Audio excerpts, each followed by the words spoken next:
നേപ്പാളിലെ കാഠ്മണ്ഡുവിൽ കുടുങ്ങിയ മലയാളികളായ വിനോദസഞ്ചാരികൾ നാളെ നാട്ടിലേക്ക് മടങ്ങും. കോഴിക്കോട്, മലപ്പുറം ജില്ലകളിലെ 40 അംഗ മലയാളി സംഘമാണ് നാളെ തിരിക്കുന്നത്. സംഘം വിമാനമാർഗം ബംഗളൂരുവിലേക്ക് എത്തും. കഴിഞ്ഞ തിങ്കളാഴ്ചയാണ് സംഘം നേപ്പാളിൽ എത്തിയത്. വിവരങ്ങളുമായി ചേർന്നത് അനഘ ഹർഷനാണ്. അനഘ, അവിടെ നിന്നുള്ളവർക്ക് ഇവിടെ കുടുംബങ്ങളുമായി സംസാരിക്കാൻ സാധിച്ചിട്ടുണ്ടോ? എന്താണ് ലഭിച്ചിരിക്കുന്ന സന്ദേശം?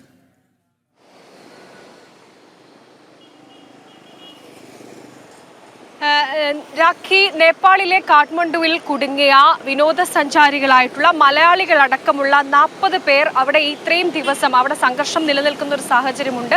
അവിടെ കുടുങ്ങിയ അവസ്ഥയിലായിരുന്നു. ഇവർ നിരന്തരം ഇന്ത്യയുമായി അതുപോലെ തന്നെ കേരളവുമായി ഒക്കെ തന്നെ ബന്ധപ്പെടുന്ന സാഹചര്യവും ഉണ്ടായിരുന്നു.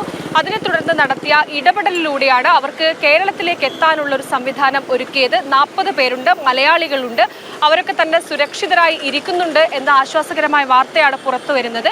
ഇവർ നാളെ കേരളത്തിലേക്ക് മടങ്ങി എത്തും എന്നൊരു വാർത്ത കൂടിയാണ് നമുക്ക് ലഭിക്കുന്നത്.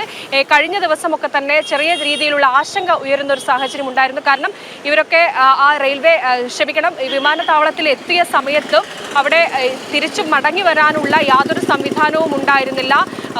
അരക്ഷിതാവസ്ഥയായിരുന്നു ആ ഭാഗത്ത്, ആ പ്രദേശത്തൊക്കെ ഉണ്ടായിരുന്നത് എന്നുകൂടി ഇവരിൽ ചിലരുമായി ബന്ധപ്പെടുന്ന സമയത്ത് ഇവർ പറഞ്ഞിരുന്നു. എന്തായാലും അതിനുശേഷം പിന്നീട് നയതന്ത്രപരമായി നടത്തിയ ഇടപെടലിലൂടെയാണ് തിരിച്ച് നാട്ടിലെത്താനുള്ള വഴി ഒരുങ്ങിയിരിക്കുന്നത്. നിലവിൽ നാളെ ഉച്ചയോടെ ഇവർ കേരളത്തിലേക്ക് എത്തും എന്നാണ് മനസ്സിലാക്കാൻ സാധിക്കുന്നത്. രാഖി, ശരി അനഘ. നേപ്പാളിലെ കാഠ്മണ്ഡുവിൽ കുടുങ്ങിയ മലയാളികളായ വിനോദസഞ്ചാരികളെ നാളെ നാട്ടിലേക്ക് എത്തിക്കും എന്നുള്ളതാണ്. എന്തായാലും അവർ വളരെ സേഫായി നാളെ നാട്ടിലേക്ക് എത്തും എന്നുള്ളതാണ്. അനഘ ഹർഷനാണ് വാർത്തയുടെ വിശദാംശങ്ങൾ നൽകിയത്.